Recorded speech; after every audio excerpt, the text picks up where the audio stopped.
Welcome to On the Rise. I am Evan Murray, and this is awesome. We're here to talk about all the fun facts of Chinese language music. Hey Vanessa, how you doing? Nice to see you today. Thanks for joining me. Really nice to talk with you today. I'm hoping that we can go through these questions and learn a lot about you.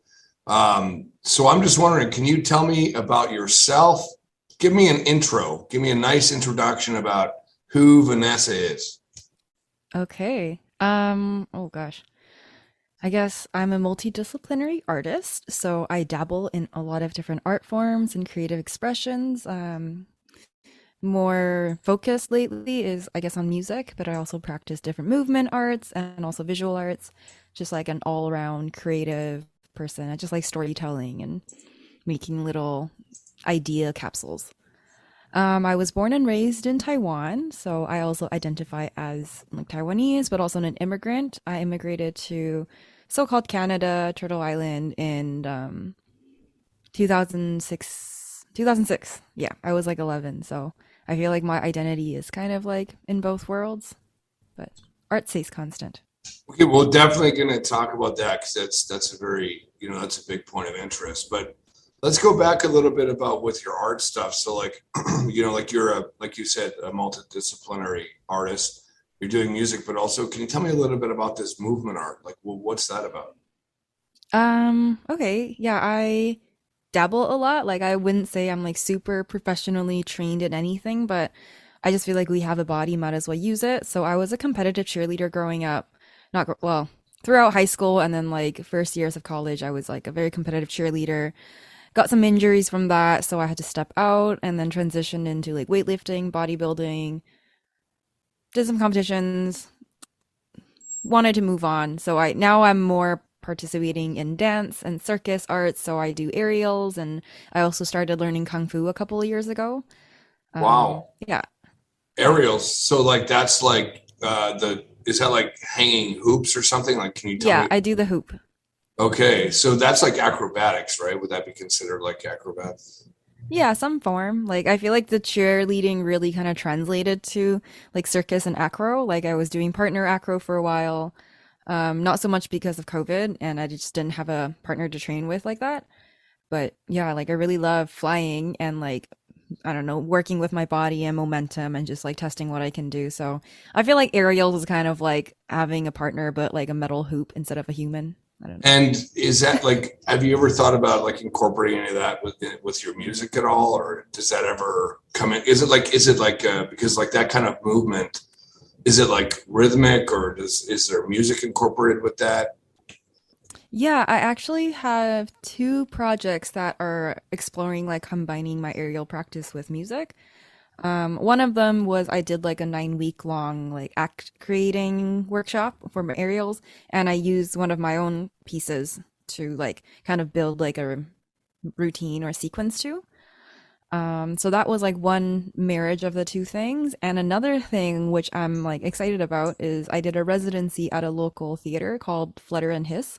And it was kind of like they gave me space and a bit of money to like do whatever I wanted. So what I did was I brought in my aerial rig. Like I have this giant like A-frame metal rig that I can hang my aerials in.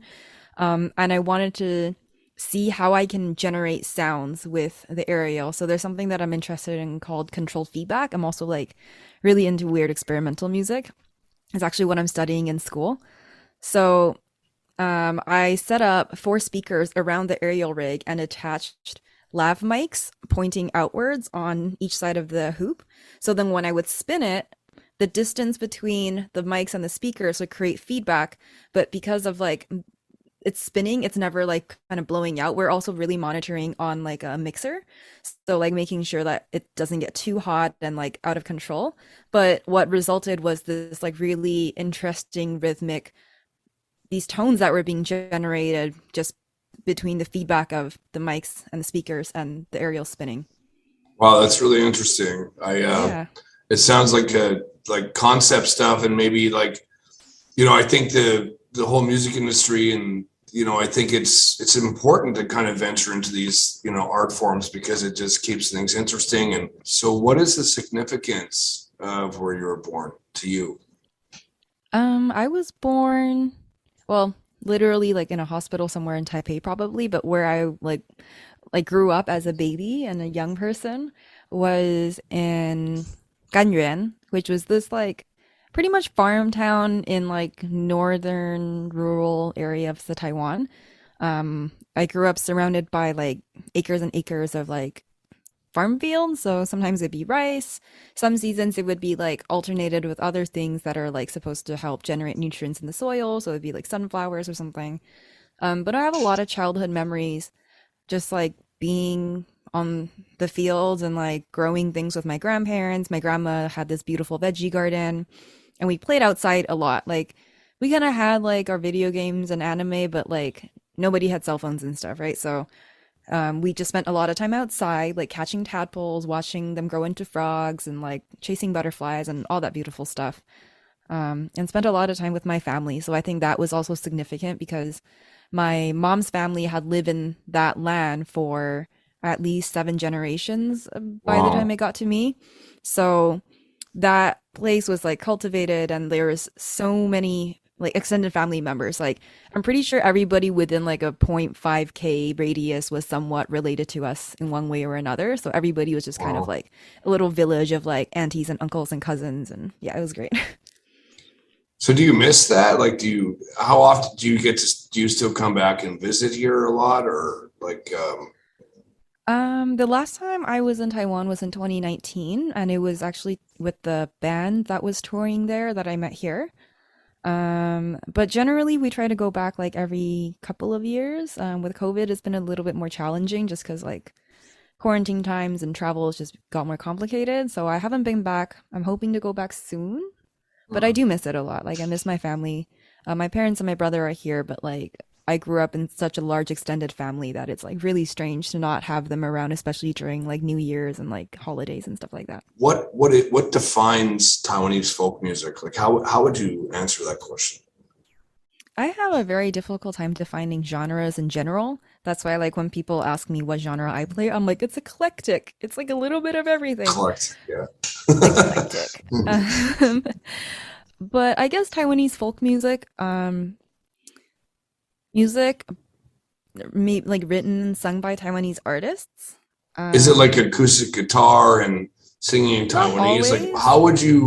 how would you define if you can, like, even if you have to expand on trying to, like, how would you kind of like, I'm foreign to this. I don't know about this, and I'm like, oh, Taiwanese folk music. What's that? And what do you say to that? I don't think I'm an expert on the subject, but like when I use that as a description, what I'm thinking about is kind of like folk artists that were in maybe like my parents' era, were things that like their parents might have listened to. And then there's also a lot of songs called like minge, and I think that just means kind of like folk music. They're just songs that have been passed down and that like have been like written and rewritten and sung and resung by different people, where kind of it's like you don't exactly know where it comes from. I'm sure if you like tried really hard you can trace it back, but they're just like so commonly known songs. Okay, Like is there certain songs like Taiwanese folk songs that, like, if you went to different parts of Taiwan, people would be like, they could sing along? Are they like drinking songs or songs about fishing or farming? Is it like folk hmm. songs about life? Is it like that kind of? There are songs about life. A lot of them are kind of silly. Like I feel like the really iconic ones are like kind of yeah, like silly. Like there's one, those sticky rice balls like 粽子. Okay, okay, okay. Yeah. So there's a song about selling those, but it's like sung from the That's folk perspective. music. Yeah. That's folk music Yeah. for sure. Yeah. Okay. It's just about like daily life stuff. And there's like Right. another really Yeah. iconic song about two grandma and grandpas, and it's starting to rain, and they're like in the field, like This is digging in exactly the what I was mud. trying to Yeah. get. Yeah, this is what I was trying to Totally.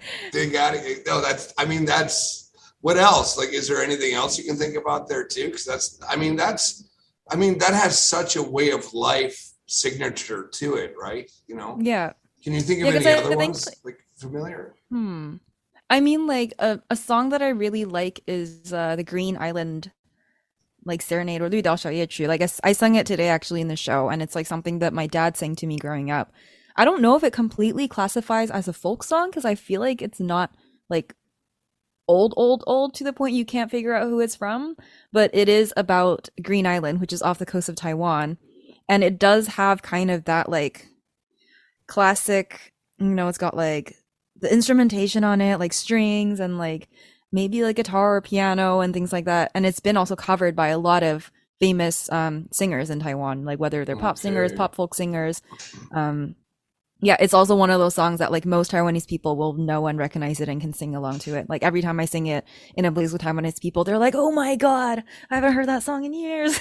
Oh, see, that's And very yeah, special. So that's very yeah, special. it's And funny because like I feel like now, especially like currently in my life as a person, I am so influenced by the people that I spend time with. And I've been, having the pleasure to get to know a lot of local artists here in Vancouver that they have kind of became like my community and my influences, both like in a musical sense, because I like play in their band. So like, I feel like that naturally influences like how I create as well. But also just like their way of being and values in the world has really also affected the way that I think and also very much bleeds into the things that I make. Because like my work is very like conceptual, so I feel like those are what end up influencing the most more than like listening to like pop stars and like things like that. I don't know. well, I appreciate that answer because I think this is I think your answer is we're going to see more people talking in this sort of way into the future just because of how I guess the pop media is degraded in such a way. So it's really interesting that because you're the first person that I've talked to that's really went to that kind of, homegrown kind of talking about that, where people in your physical life are actually, influencing and inspiring you. So Hmm. that's interesting. Can you tell me about some of your favorite artists that are, performing in the Chinese languages? I feel really out of the loop with like Chinese artists because I'm so like engulfed in my life here and I've been away from Taiwan for like 15 years now. Um, so I can only really speak on like growing up who influenced me the most. And I feel like one of the artists that got me into singing was Chi Yu. And so my mom really liked her. We just played her record in the car all the time back when people had CD players in their cars. And like, yeah, and I think that was like one of the first like in-person concerts I ever went to. And I just like loved her voice. And I found out that some of her songs are written by a female writer named San Mao. And I haven't dug too deeply into her work yet, but I know that my mom really loves her. And just by what I've heard of her life and just like seen of her writing, I feel like there's like kind of like a soul connection between us in a weird way because like she was like this Taiwanese woman who wrote these songs and like very much reflects on similar things that I also naturally gravitate towards, whether it's like the natural world or birds or traveling. Like I think she traveled like the world kind of by herself, and that was really unheard of, especially like back in the day as a woman. Um, yeah, so I think she lived a very interesting life, and she did a lot of writing for different singers at the time.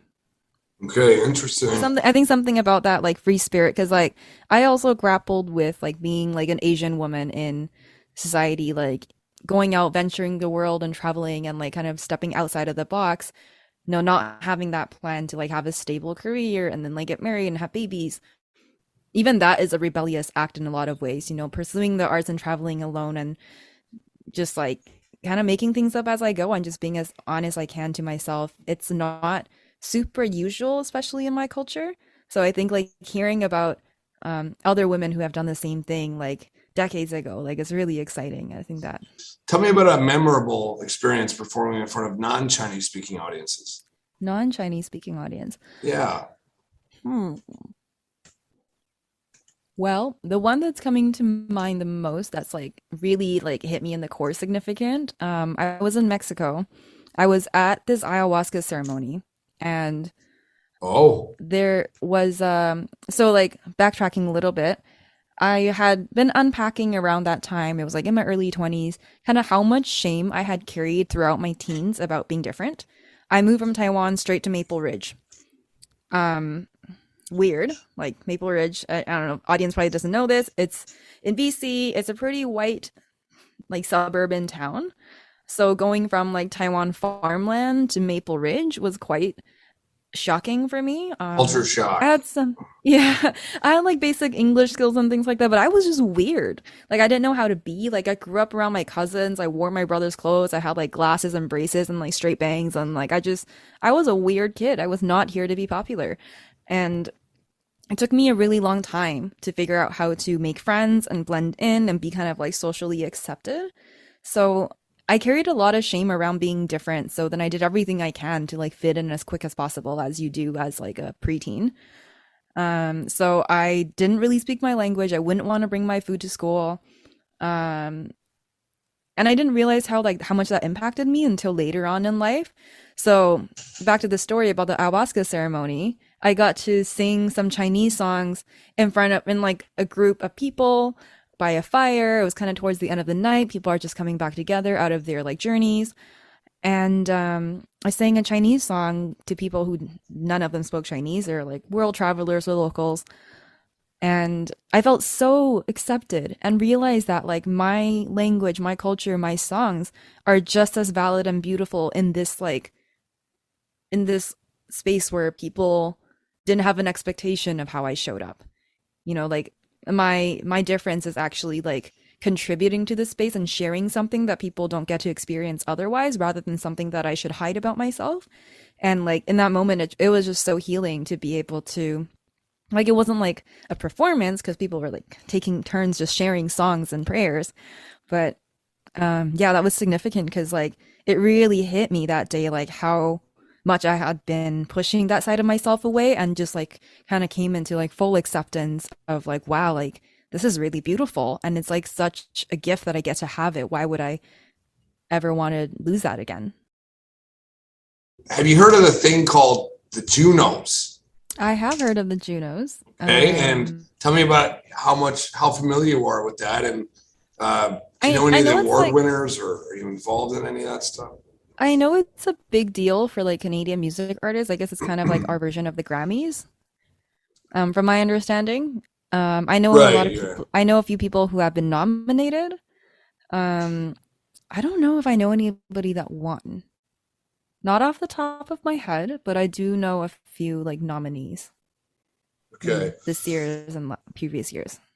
Yeah, we talk about this because, like, like myself and my colleague, like Charlie, we've spoken a couple times, like in meetings with people in different countries about the Junos, and one thing we just start recognizing, like as Canadians, is like just a lot of people have no idea what the Junos are, and you do because you live inside of Canada. But I mean, even the acute awareness of what's going on and who the winners are is still kind of lost to most Canadians. I mean, that's just the truth. And started exploring this idea about like, hey, like can you imagine if there was like a Chinese language award show in Canada?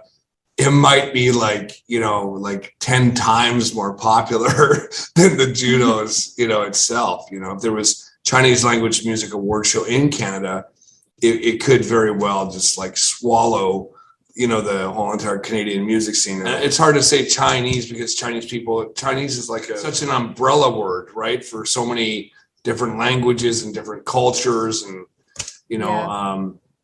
and that kind of gets complicated in Taiwan too, because it's like Chinese, Taiwanese, and then it's like Hong Kong and, and Singapore and Indonesia. Like we had a meeting with some people in Indonesia, and they called it, they called it Chindo. They said, oh yeah, there's a whole group of people here. Like, they're into this Chindo lifestyle. It's the way they dress, the music they do. And I was like, Charlie's like using this word, and I'm like, I don't know if I can use that word, but it's like it's just a type of, these Indonesian guys were trying to explain like the Chinese culture in southern Indonesia. So Hmm. yeah, I think it's huge. I mean, and the thing is, like, I think these are important conversations because I mean, like, it was just recently released that, I mean, even in Toronto, I mean, the second most spoken language in Toronto isn't French, it's Mandarin. The statistics right now are sitting at like 1 in 5 people in Vancouver speak a Chinese language. I mean, that's significant, right? I mean, that's Yeah. significant it's not minority. Like, that's not minority stuff, but yet, No. Yeah, in the Vancouver's media, very it's Asian. minority. It's very minority in the media, so. Yeah. And that's it, folks. Please continue to listen to the next parts or continue to the next episode. Please don't forget to hit subscribe and follow On the Rise. This is awesome.